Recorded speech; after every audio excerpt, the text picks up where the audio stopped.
The Patriots have arrived at the Super Bowl, but is Drake Maye going to be 100% for the game? What are the top storylines, and what are our favorite Super Bowl 49 memories? A Super Bowl edition of the Boston Globe Sports Report starts right now.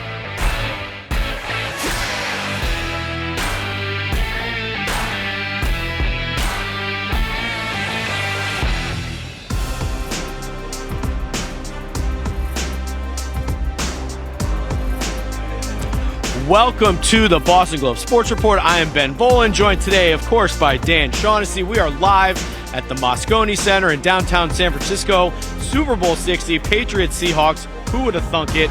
Dan, I can pretty much promise you that when the season began, you didn't expect to be here hosting this show right now. I didn't expect to be here 2 weeks ago. We were in Denver. So, in the last show I was with you, the Rocky Mountains are in the background, the old stadium in Denver, Mile High, and we talked about then, which we're going to talk about now, just what a gift this is. I mean, this whole thing is just a gift to New England sports fans. A team that won 4 games the last 2 years. I don't think you're the Super Bowl expert here, but has any team ever been in the Super Bowl the year after winning 4 games? I think the Bengals did it. They had a big turnaround. But no, this is certainly no team's gone from 4 wins to 17 wins. It's a monumental jump.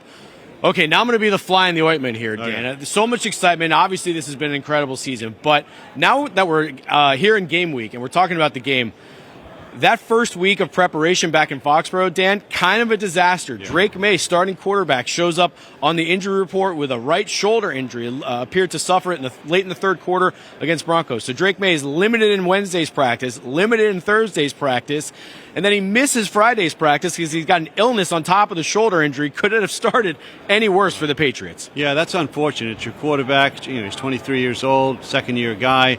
Hasn't had a great playoff run. He got him here. The defense really got him here, but he's been the quarterback.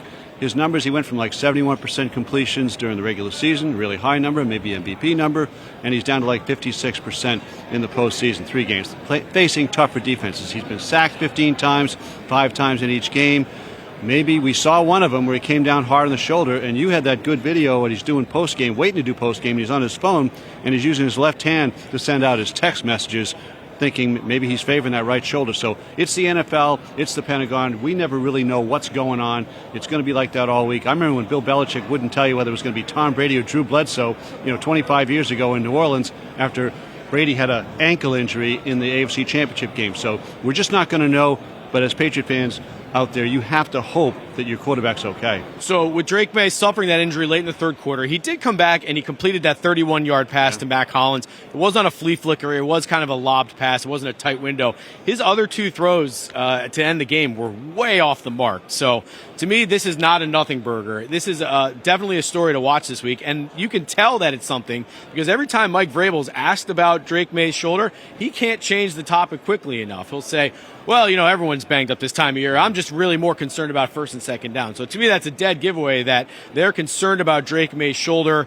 It's such a monumental part of this game, obviously. If your starting quarterback isn't going to be able to complete, the sideline throws and the downfield passes, maybe he's going to make up for it with his legs because he has been a great runner. But to me, Drake Maye's shoulder is the storyline for this game. It is, and you saw what happened in Denver. I mean, that was a defensive battle, but they didn't have their quarterback. And there were 2 turnovers in that game, both made by their quarterback, a backwards pass and a duck he threw up for a fair catch late in the game. And that really cost them the game. I mean, he didn't do anything under pressure, but he was trying to manage the game. Without your starting quarterback, you're not going to win the Super Bowl. And there's always gamesmanship going on here, Benny, so Vrabel's really... Even if Maye's good, he wants to keep the ambiguity out there because it just helps their game planning, and you know that the other team's going to have a hard time game planning if they don't know who the quarterback's going to be. Yeah, no question. And the good thing for the Patriots is they still have 4 practices out here in San Francisco Monday and then Wednesday, Thursday, Friday. We know Drake's a gamer. We know he's going to play through it. But I think it's going to be the story of the Super Bowl either way. Either Drake Maye toughs it out and plays through it and overcomes the shoulder injury, or it's something that's going to really hamper him. Let's talk real quick, though, about the quarterback on the other side, Sam Darnold. Patriots have a history of him. When I say Sam Darnold, what's the first thing you think? Well, you had the numbers in one of your very fine columns last week, but he's 0-4 against the Patriots. He has 9 career interceptions against the Patriots, 1 touchdown pass. And those of you who are Patriot fans, of course, saw the Monday night game, 7 or 8 years ago, and Sam Darnold was caught on mic saying he was seeing ghosts out there, and he was the Jet thing never comes off you. He was a Jet, always a Jet, and he's been a great quarterback. I think he threw for 346 in the NFC Championship game. Got here over Matthew Stafford, no small thing. So he's not that old Sam Darnold of the Jets, but I still kind of think him that way. Yeah, and I will say, this one thing I keep reading about the Seahawks is that their center and the right guard do kind of give up a lot of pressure. So they're a little weak up the middle, and plays right into the Patriots' strength with Milton Williams and Christian Barmore. So maybe, we saw Milton Williams last year dominate that Super Bowl for the Eagles. Maybe he can get in Sam Darnold's head, make him see some ghosts as well. And so to me, that's a big matchup to watch. All right, coming up next, we're going to bring on the Globe's Chris Price to talk more about Super Bowl 60. Coming up after the break.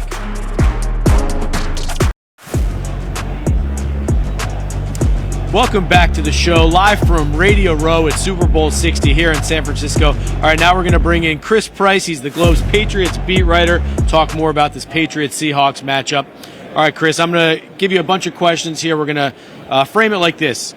The two starting quarterbacks, Drake Maye and Sam Darnold, who do you have more confidence in going into this game? I have more confidence in Drake Maye, but I will say this. I have a broader sense of confidence in the Seattle offense as a whole. I know Drake Maye has had a bit of an underwhelming postseason, at least to this point, but I think he's still good enough to make this thing competitive. I like what he has around him, but I think from a confidence level, from an offensive perspective, from the whole angle, I like Sam Darnold more than Drake Maye, at least at this point. Yeah, so this is a really tough one for me because I think normally in a vacuum, I would say I have a lot more confidence in Drake Maye.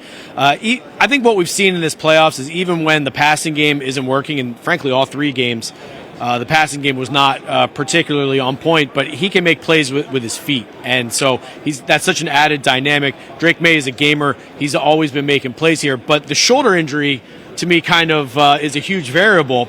On the other side, maybe this isn't fair, but I just can't get past Sam Darnold and the whole Jets experience. And frankly, last year with the Vikings, too. The Vikings moved on from Sam Darnold. They thought his ceiling was limited. They didn't think he could win a Super Bowl. Now, he's been terrific in this year's playoff run, but how is he going to react on the big stage? Super Bowl 60, obviously the brightest lights, Milton Williams chasing him down. So I think I ultimately have a little more confidence in Drake Maye, but that shoulder injury does complicate matters. All right, let's move on to the coaches now. Who do you have more confidence in, Mike Vrabel or Seahawks coach Mike Macdonald? Mike Vrabel. This is a guy who's been here before as a player. He knows a lot of the logistical things that you need to go through in a situation like this, in a big game like this, on a big stage like this. Mike Macdonald has, I'm not completely dismissing him here, but when you consider a guy like Vrabel who has the body of experience that he has as a player going into a situation like this, I give the advantage to Mike Vrabel. I mean, there's no question that Vrabel's a master of situational football, and I think he's going to be at his best motivational-wise this week as the Patriots are underdogs. No one's really talking about them. Everyone's picking the Seahawks. I think that plays well into Vrabel's hands. I kind of put it as a wash. I think Mike Macdonald is an excellent young coach.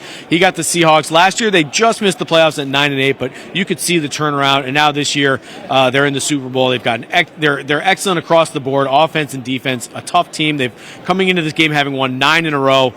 I don't see many kinks in Mike Macdonald's game right now, so I put the coaching as kind of a wash. I think both teams have excellent coaches. Let me ask you this now. The defense, both teams, Seahawks are number 1 in points allowed. Patriots are number 4, I want to say.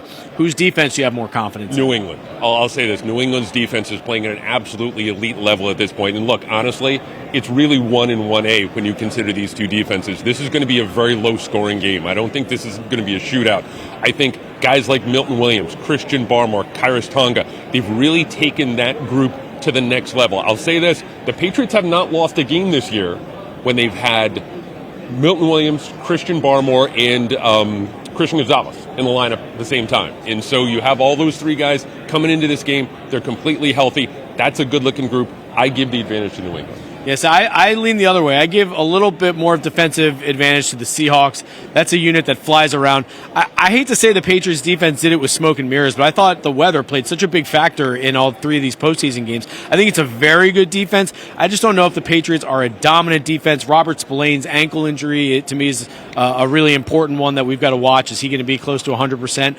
So, the Seahawks' number 1 scoring defense for the year, and frankly, they played a more difficult schedule than the Patriots, too. They played all those NFC West teams multiple times. So I probably give the defensive edge to the Seahawks. But two excellent teams on that side of the ball, obviously. Let's go to special teams. Do you think either team has an edge in that area right now? No, I'll say that. I think that Marcus Jones is a game changer, and I think Marcus Jones has the capability to be one of those under-the-radar possibilities for Super Bowl MVP, given his track record and given what he's accomplished over the course of this year. But I think this is pretty much a wash when you look at these two teams. So it's going to be interesting. I think whoever ends up winning this thing is going to make one of those fluky plays, one of those weird special teams plays, block to punt, block to kick, they run something back. I think that has a very real potential to play a role in this game, but I think ultimately when you stack up one team against another, it's a wash. Yeah, both teams, I think special teams is going to be such a huge part of this game. Both teams have electric returners. We all know about Marcus Jones on the Patriots, but Rashid Shaheed for the Seahawks, to me, was, I think, the best move any team made it throughout the season, trade deadline or not. He's been unbelievable as a speed threat, punt return, kickoff returns. The Patriots have to be on high alert there for Rashid Shaheed. All right, we have about 45 seconds left.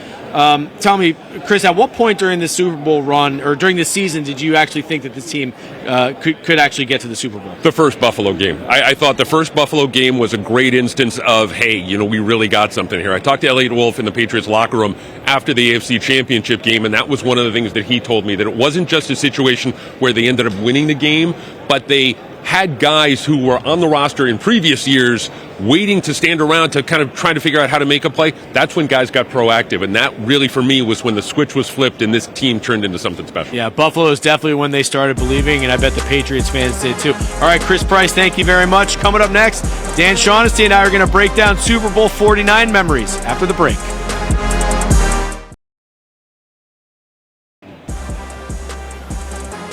Welcome back to the show. We're here live in San Francisco, but you know what? With the Patriots and Seahawks set to play in Super Bowl 60, Dan, I think it's time we take a trip down memory lane.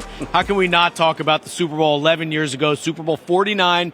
Patriots beat the Seahawks 28-24, the infamous Malcolm Butler game. Dan, when you think about that game, what's like the very first memory you have from that? So many memories, but we're sitting by that end zone upstairs, and when they came out with to run the play, I'm not a football guy, as everyone knows, but I said, this doesn't look like a run play. It's 2nd and 1 from the 1.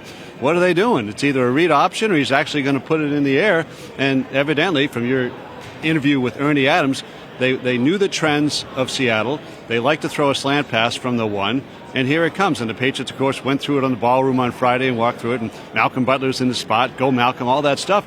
But sitting up there, I'm like, this is the dumbest call in the history of sports. And I filed it that way in the Globe. And Brian McGrory, God bless him, who's back as the editor of the Globe, editor.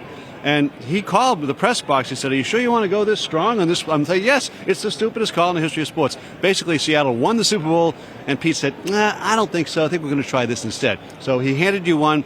After being hired by Bob Kraft, 20 years earlier, he finally delivered a Super Bowl championship to the Patriots in that game in 2002. Yeah, just a wild turn of events for the Patriots. Heart palpitations across New England. You mentioned Ernie Adams. I got to sit down with Ernie, and we talked about that game, shared some stories, and wrote about it in the Globe. He had some insight. First of all, he said the slant pass on the goal line with the pick, that was their go-to play. So that was something that the Seahawks had run all year long. That was their bread and butter play. The Patriots, they studied it. They were ready for it. And he said what they should have done, frankly, well, if they tried to run in that situation, the Patriots would have had an unblocked defender because of the 3 wide receivers. Probably would have been Ninkovich screaming into the backfield. Yeah. Ernie referenced the game from 2003 against the Colts, exact same situation where Willie McGinnis stuffed Edgerrin James in the backfield. So once they sent the 3 receivers in, they had to pass the ball. What they should have done is send 2 tight ends in and try to run the ball. But, Dan, that was such a wild week. And, frankly, before even the interception, the Patriots, they got off the plane in Phoenix on Monday, and Robert Kraft threw down the gauntlet for the NFL. Did. Yeah, he was feisty when he got to the press conference on Sunday night in Arizona. The Deflategate thing was exploding all around them, and he threw down the gauntlet, as you say, and said, I demand an apology. I will demand an apology from the NFL moving forward, this and that. And, of course, a few months later, he went to the league meetings in San Francisco and rolled over and gave them everything they wanted, took the suspensions, all that stuff went down. A crazy time in Patriot history, the beginning of the revenge tour of the Patriots, which goes on to this day. I think the Wells Report in context is still out there if you check the website. I'm not sure. Yeah, it's still live, absolutely, yeah. Just, with Deflategate exploding all around, just a wild week. And then, of course, the game, just took such a crazy right turn with the interception at the end. I got to catch up with Malcolm Butler this week for a story on BostonGlobe.com. Malcolm Butler still has the truck that Tom Brady gifted him. Tom Brady got the game MVP, but he gave the truck to Malcolm Butler for the interception. Obviously, it has only about 15,000 miles. Malcolm Butler now living in Houston, coaching some high school football, so he's doing well in life. But, what a life-changing event for so many people, for him, for Pete Carroll, for the Seahawks. Just a crazy, crazy game. Benny, the next year I went to Seattle with the Red Sox for a road trip, and I said, instead of writing about the Seattle Mariners and the Red Sox, I'm going in the streets of Seattle to ask these fans how they can still have Pete Carroll here coaching their team. I said, in Boston, Grady Little, Don Zimmer, you're gone. You couldn't go back and face those fans after giving a championship back to New England the way he did then. Yeah, pretty wild. So anytime you see Patriots and Seahawks, on the Super Bowl docket, we'll be lucky if we can get a game as nearly as iconic as that game was. And that was the game that jump-started all for the Patriots. Their fourth title. This is their first one in a decade. Really a validating moment for the franchise. All right, coming up next, more from Super Bowl 60 from San Francisco. Dan and I are going to talk more of the storylines for the game. Coming up next after the break. Welcome back to the show, live from the Moscone Center here in San Francisco, Radio Road, Super Bowl 60. All right, Dan, let's talk about the game a little bit more. Patriots versus Seahawks. 33 wins combined for the two teams, most ever entering a Super Bowl. Interestingly, the Seahawks are 4.5-point favorites in this game. Line has kind of stayed there for over a week now. What do you think of the Patriots being underdogs like that? There's not a lot of love for New England nationally, I think, and you saw that with the Houston game 2 or 3 weeks ago now. The ESPN panel, they all picked Houston's going to beat the Patriots, and the Patriots use that as motivation. I think they're going to have some motivation for this one as well. From what I've seen in national publications and national TV, more, and of course the line is the line. I think it started at 4.5. So a lot of love for Seattle coming into this thing. It would be for them a revenge game. They might have won a few years ago and didn't against New England. But I think that the Patriots will use that as motivation, and certainly it means nothing. The Maye injury could mean more than those picks. Yeah, obviously Drake Maye's shoulder is going to be a huge variable. No one really knows how that's going to play out on Sunday. I think the line is about right. I mean, the Seahawks are definitely the best team the Patriots have faced, probably since the Bills. Really one of the only teams that can bring it on offense and defense. Number one scoring defense in the league, and then Sam Darnold and the Seahawks offense, I think, finished third in points. So this is going to be a 60-minute performance for the Patriots. But, being the underdog, I think, plays really, right into the Patriots' hands. I mean, I think they love the fact that no one's talking about, or people aren't talking about them as much. You heard all throughout the playoff run how the defense felt disrespected when everyone in the media is talking about the Broncos defense and the Texans. No one's really talking about the Patriots defense. No one's talking about the fact the Patriots are 9-0 on the road, and the whole Road Warriors thing that's become their identity. So I think being underdogs and being in this spot is just perfect for them. Yeah, and I think the New England defense is underrated. I think they're their best chance to compete in this game, to win this game. This is a team, they've allowed 26 points in 3 playoff games. The last time that was done was the 2000 Ravens. Ray Lewis scaring the hell out of everybody and winning the Super Bowl. So you've got a defense that's playing great at the right time. Spillane's in and out with the injury, and hoping for that. But other than that, they appear to be healthy, and it could really keep them in the game and help them win the game. It's interesting you mentioned Spillane. With all the focus this week on Drake Maye and his shoulder, it's Spillane and his ankle injury. That is a really big one to watch as well. He re-suffered the injury in the AFC Championship game. When he was out for 4 games at the end of the season, the run defense fell off the map, 4.5 yards per carry. When he got back in there, when he's in the lineup this year, they're only allowing 3.7 yards per carry. So Spillane has been unbelievable. He's been a demon on run defense. Seattle can definitely run the ball with Kenneth Walker. So having Spillane, as close to 100% as possible is big. But, you talk about the defense. I hate to say it, all 3 of the Patriots playoff games, weather was a big factor. Definitely, obviously the Denver game, definitely in Houston, and then even the Chargers. That was a cold game for them. Not an easy experience coming east and playing in Foxborough. There's probably not going to be weather for this one in San Francisco. Maybe a slight chance of rain that day, but it's going to be good conditions, nice weather. Sam Darnold and the Seahawks, they know that stadium. They're familiar with it.